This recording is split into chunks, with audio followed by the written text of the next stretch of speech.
Last show में जब मैं गया तो वहाँ पे एक लड़का ना मैजिक दिखाता था।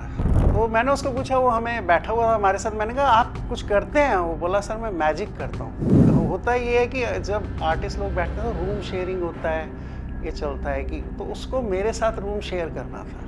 12 बज गए, डिनर वगैरह करके 1 बज गया, हम बैठे हुए थे। तो मैं उसको ऐसे ही बात कर रहा था, आप कहाँ से हैं? मैंने उसको पूछा, आपने बताया था आप जादू दिखाते हैं। कह रहा सर ऐसे ही छोटा मोटा कर लेता हूँ, ज़्यादा नहीं है। तो हम 2 ही थे, तो मैंने कहा दिखा थोड़ा कुछ। कहता आओ नीचे आओ, बेड से नीचे उतर। मैंने लोअर पहना हुआ था, कह रहे इसको उतार दो। तो मैंने कहा ये कैसा जादू? कह रहा सर देखो, मैं आप कोई है नहीं हमारे अलावा, ना यहाँ कैमरास लगे हुए हैं, ना हम इसको शूट कर रहे हैं, बट मेरा जादू कुछ इसी तरह का है। तो मेरे को भी लगा यार ये बात तो हम दोनों के बीच में ही रहेगी, ये बोलेगा तो मैं बोल दूंगा झूठ बोल रहे। तो मैंने वो लोअर उतार दिया। मैं ये वर्ड नहीं बोलूँगा, अच्छे घोड़ी जैसे बोलते हैं। कह रहा सर झुक जाओ। तो मैंने कहा यार तू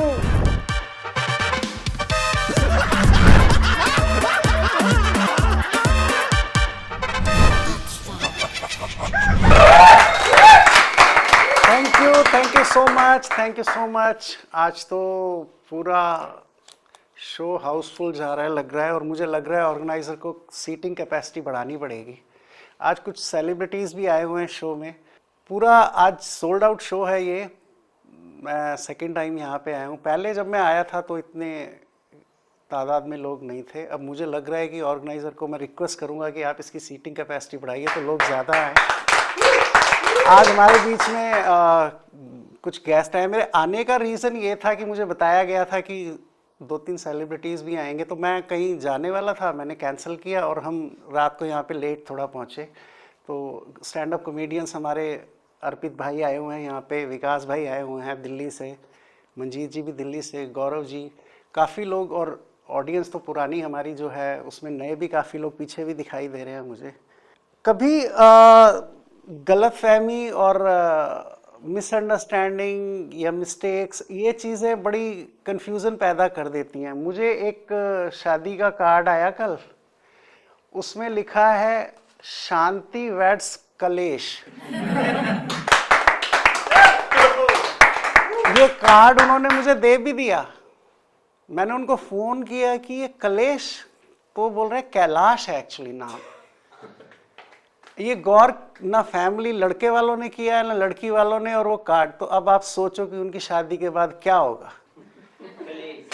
कलेश होगा तो फिर वो किसी को क्या जवाब देंगे, क्या किसी से शिकायत करेंगे। शादी के कार्ड में जब वो कलेश लिख रहे हैं तो कलेश तो होना ही है।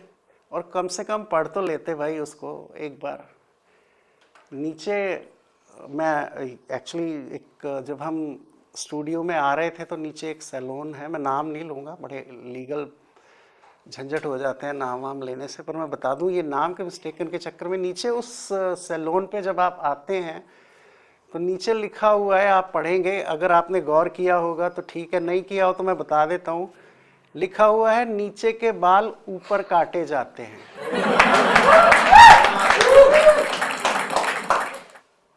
तो मैं सैलून में चला गया तो मैंने कहा सर के बाल भी काट देते हो? वो बोले भाई सर के ही काटते हैं, और कहाँ के काटते हैं? तो मैंने कहा नीचे तो आपने कुछ और लिखा हुआ है। वो बोले सर एक्चुअली हमारा जो सैलून था वो पहले नीचे था, वहाँ रेनोवेशन हो रही है तो हम ऊपर शिफ्ट हो गए, तो इसलिए हमने ये लिखा है कि जो हम नीचे पहले बाल काटते थे वो नीचे, ये तरीका है नीचे के बाल ऊपर काटने का।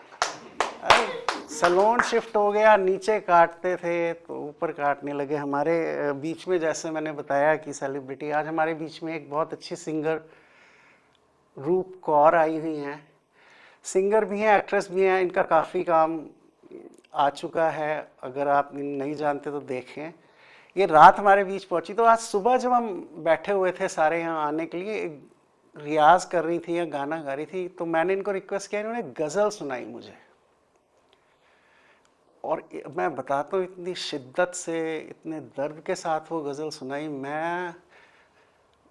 मुझे खुद ऐसे लगा, मतलब मुझे लगा मेरी गर्लफ्रेंड मुझे छोड़ के चली गई थी, वो दर्द मैंने महसूस किया, इतनी शिद्दत से इन्होंने गज़ल सुनाई। Thank you very much. लेकिन बाद में मुझे पता, ज़्यादा दर्द इसलिए हुआ कि मुझे पता चला मेरी कोई गर्लफ्रेंड ही नहीं है। ये इसका मुझे ज़्यादा दर्द हुआ। और उससे ज़्यादा भी दर्द मुझे तब हुआ जब मुझे पता था मेरी वाइफ का फ़ोन आया, पता चला मैं मैरिड हूँ। आपका ये जो प्रोग्राम था और ये जो गज़ल थी, ये मुझे हमेशा याद रहेगी। थैंक यू वेरी मच आपका यहाँ आने के लिए। मैं बेसिकली मेरी जो मतलब अपब्रिंगिंग है वो गांव की है। मैं बाद में शहर में शिफ्ट हुआ, तो हम गांव से आते हैं, देहाती लोग हैं। बीच में लॉकडाउन लगा तो हम लोग अपने गांव वगैरह चले गए खेती वगैरह देखने। तो हमारे जानवर भी हैं, गायें हैं हमारे पास। तो दूध की आसपास में थोड़ा कमी हो रही थी, तो हमें किसी ने सजेस्ट किया एक और गाय ले लो, तो दूध वगैरह की, दूध दही की परेशानी ख़त्म हो जाएगी। हमारे घर वाले एक और गाय ले आए और वो दूध वगैरह हम सब आपस में बांट रहे थे, ठीक चल रहा था सब कुछ। तो किसी ने सजेस्ट किया साथ साथ एक सांड भी ले आओ, क्योंकि आने वाले टाइम में आपको ज़रूरत पड़ेगी। फिर लॉकडाउन है, खुलता है नहीं खुलता, तो बीच में क्या होता था, एक वीक में इतने टाइम के लिए खुलता था, तो हमारे पिताजी जाके वो खरीद लाए एक सांड। सब कुछ सही चल रहा था। तो एक टाइम आता है जब आपको मीटिंग करानी होती है। वो जब टाइम आया ना, तो गाय सांड को पास नहीं आने देती थी। तो लोगों को लगा यार ये दिक्कत हो जाएगी, अगर नहीं हुआ तो फिर कैसे करेंगे। तो 2-3 बार ट्राई किया, एक बार 2 बार, एक हफ्ते। तो एक ताऊ जी हमारे गांव में रहते हैं, वो बड़े एक्सपीरियंस्ड हैं। उनको बताई ये बात कि सर ये ऐसे हो रहा है। तो बैठे, उन्होंने पूछा ये आप हैदरपुर से लाए हो क्या गाय सांड? तो उन्होंने बोला हाँ, आपको कैसे पता है? कह रहा मेरी ससुराल है भाई साहब।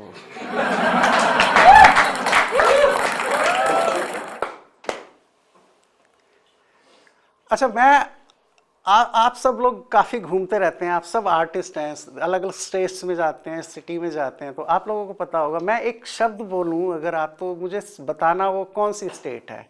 आंधे, कोई बताएगा ये कौन सी स्टेट का है? हरियाणा। जान दे। मेरे को मेरे एक दोस्त ने बुलाया, उधर में एक शो था, हरियाणा में चला गया। तो उधर में ये कॉमन होता है, जैसे पंजाब आओ तो ज़्यादातर लोग पंजाबी में बात कर रहे होते हैं, तो आपकी नेचर में पंजाबी आ जाती है। बिहार जाओ तो बिहारी आ जाती है। हरियाणा में आण दे जान दे चलता रहता है। वो मुझे लेके, उसने बोला मैं कोल्ड ड्रिंक लेके आता हूँ, तो बाहर खड़ा हो, तो पीछे मुझे किसी ने कान के पास आके कहा कान साफ कराना है। तो मैंने कुछ और सुना।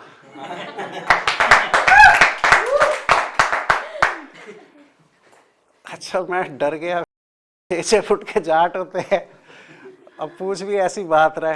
अच्छा, मजे की बात है, मैं कह रहा हूँ कि कितने सज्जन लोग हैं, मतलब सहमति ले रहे हैं मेरी। वो ये अच्छी बात है कि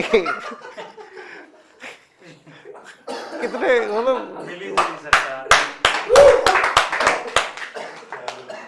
और उधर में एक तो सीट पे उपचुनाव, बाई इलेक्शन जिसे बोलते हैं, तो मैं ताऊ जी के पास बैठ गया। बड़े मुझे हाजिर जवाब होते हैं और बड़े वो करते हैं, तो मैं उनके पास बैठ गया। मैं कहा ताऊ इलेक्शन हो रहा है।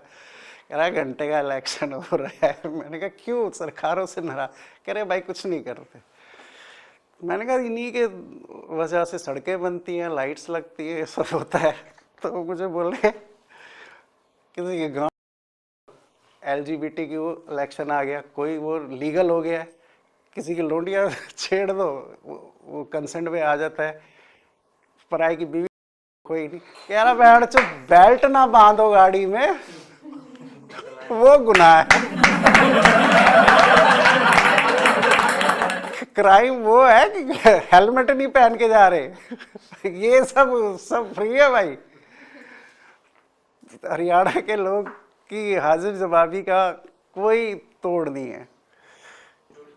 मैं जब मेरे अपने कॉमेडियन और आर्टिस्ट फ्रेंड्स के बीच में बैठता हूँ, तो हम आपस में डिस्कस करते हैं कि आज का कैसा रहा प्रोग्राम, आज का कैसा रहा, आज का कैसा। तो कुछ मुझे बोलते हैं, जैसे मेरे बारे में जब वो बोलते हैं आप बड़ा ना स्लो में, थोड़ा धीरे बोलते हो, बड़े ठहराव के साथ बात करते हो, बहुत तेज़ी में नहीं रहते। बहुत आराम से बात करते हो। मैं उनको बताऊं कि क्यों ये धीरे से और आराम से बोलने के मैं फ़ायदे बताता हूं आपको। सरदार मनमोहन सिंह का नाम सुना है आपने? कभी तेज आवाज में बोलते सुना उनको? कभी तेजी से बोल, 10 साल प्रधानमंत्री रहा है वो, इसी वजह से। आप अगर मेरी बात का आपको विश्वास नहीं है ना, आप शादीशुदा है ना सर, आज घर जाके तेज बोलना, आपको पता चलेगा कि मैं बिल्कुल सही बोल रहा था। इसलिए मेरा बोलने का तरीका, मैं जो करता हूँ वो सब चीज़ धीरे धीरे करता हूँ, इत्मीनान से। मुझे थोड़ा जल्दी निकलना है क्योंकि मैं इसलिए आज आपके सामने ज़रा जल्दी आ गया। उसकी वजह ये है कि मैं जैसे आपको बता रहा था कि मिसअंडरस्टैंडिंग हो जाती है वर्ड्स को लेके। मैंने अपने दादा को लिखा, वो हमारे घर आए हुए हैं तो उनको छोड़ के आना है गांव, तो मैंने उनको लिखा कल गांव चलेंगे। रोमन में हम लिखते हैं आमतौर पे, जब हम व्हाट्सएप पे मैसेजेस करते हैं तो रोमन लिखते हैं। तो गांव की स्पेलिंग GOA लिख दी मैंने, और वो कल से मैं जो पता नहीं क्या क्या कपड़े ले आए हैं, और वो उनको लग रहा है गोवा, कल गोवा चलेंगे। अच्छा, मैंने भी नोटिस नहीं किया है कि गांव पूरा नहीं लिखा गया। मैं कल गांव चलेंगे, और वो भाई तैयार होके बैठे हुए हैं, वो सनस्क्रीन लोशन वगैरह लेके आए हुए हैं। और मेरा एक दोस्त है, उसका मेडिकल स्टोर है, उसने बताया भाई यहाँ से तो वो कुछ और भी ऐसा सामान लेके गए कि मैं तेरे को बता ही नहीं सकता। ये मैं आपको बताऊं, यहाँ की हॉस्पिटैलिटी एक्सेल के लोगों की मुझे सच में बहुत पसंद आई है। उसकी वजह ये है कि मैं अभी कुछ समय पहले एक और शो में गया था, उसका और इसका एक्सपीरियंस जब मैं कंपेयर करता हूँ तो मुझे लगता है यहाँ पे दी बेस्ट है। उसकी वजह मैं बताता हूँ आपको, एक अपना पर्सनल एक्सपीरियंस। सब लोग, हम आर्टिस्ट लोग मिलते हैं शाम को, जब शो के बाद हम बैठते हैं होटल्स वगैरह में, उस स्टे रूम में, तो आपस में बातें करते हैं। तो हर किसी का एक टैलेंट होता है, कोई सिंगर होता है, हिडन टैलेंट्स होते हैं कोई। लास्ट शो में जब मैं गया तो वहाँ पे एक लड़का ना मैजिक दिखाता था, तो मैंने उसको पूछा, वो हमें बैठा हुआ था हमारे साथ, मैंने कहा आप कुछ करते हैं? वो बोला सर मैं मैजिक करता हूँ। तो मैंने कहा ठीक है। फिर बात आई गई हो गई, सब लोग आपस में बातें कर रहे थे। तो होता ये है कि जब आर्टिस्ट लोग बैठते हैं तो रूम शेयरिंग होता है, ये चलता है कि, तो उसको मेरे साथ रूम शेयर करना था। 12 बज गए, डिनर वगैरह करके 1 बज गया, हम बैठे हुए थे। तो मैं उसको ऐसे ही बात कर रहा था, आप कहाँ से हैं? तो मैंने उसको पूछा, आपने बताया था आप जादू दिखाते हैं? कह रहा सर ऐसे छोटा मोटा कर लेता हूँ, ज़्यादा नहीं है। तो हम 2 ही थे, तो मैंने कहा दिखा थोड़ा कुछ। तो कहता है आओ नीचे आओ। बेड से नीचे हम उतरे, मैंने लोअर पहना हुआ था, कह रहे इसको उतार दो। तो मैंने कहा ये कैसा जादू? कह रहा सर देखो मैं आपको डिमोरल, मतलब आपकी मजाक तो उड़ा नहीं रहा ना, बिकॉज कोई है नहीं हमारे अलावा, ना यहाँ कैमरास लगे हुए हैं, ना हम इसको शूट कर रहे हैं, बट मेरा जादू कुछ इसी तरह का है। तो मेरे को भी लगा यार ये बात तो हम दोनों के बीच में ही रहेगी, ये बोलेगा तो मैं बोल दूंगा झूठ बोल रहे। तो मैंने वो लोअर उतार दिया। तो उसने कहा मैं ये वर्ड नहीं बोलूंगा, अच्छे घोड़ी जैसे बोलते हैं। कह रहा सर झुक जा। तो मैंने कहा यार तू प्लीज यार कुछ गलत ना करियो। कह रहा सर आप इतनी कॉमेडी करते हैं, हम भी हंसते हैं, आप हमारी मजाक उड़ाते हैं, हम कभी आपसे नाराज होते हैं या हमने कभी पर्सनली लिया है, तो आप, मैं जादू करूं, अब आप मेरी भी तो रेस्पेक्ट करो। तो मैं झुक गया।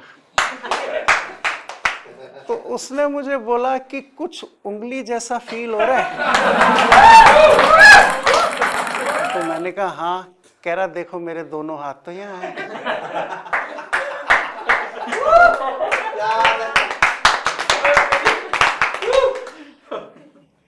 तो मैंने कहा यार ये तू बढ़िया, मैंने कहा तू करता क्यों नहीं साले, तू इतना टैलेंटेड है, तू ये अपना टैलेंट बाहर क्यों नहीं लाता? कह रहा इसको जल्दी पहनो और ये बात हमारे और आपके बीच में रहनी चाहिए। Thank you very much guys, this was Atul. Excel एक ऐसा प्लेटफॉर्म है न्यू टैलेंट के लिए कि जो सब न्यू टैलेंट को मौका दे रहा है। सैटरडे संडे यहाँ पे ओपन माइक्स होते हैं, आप आएँ, लाइक करें, शेयर करें, सब्सक्राइब करें चैनल को। Thank you very much. है।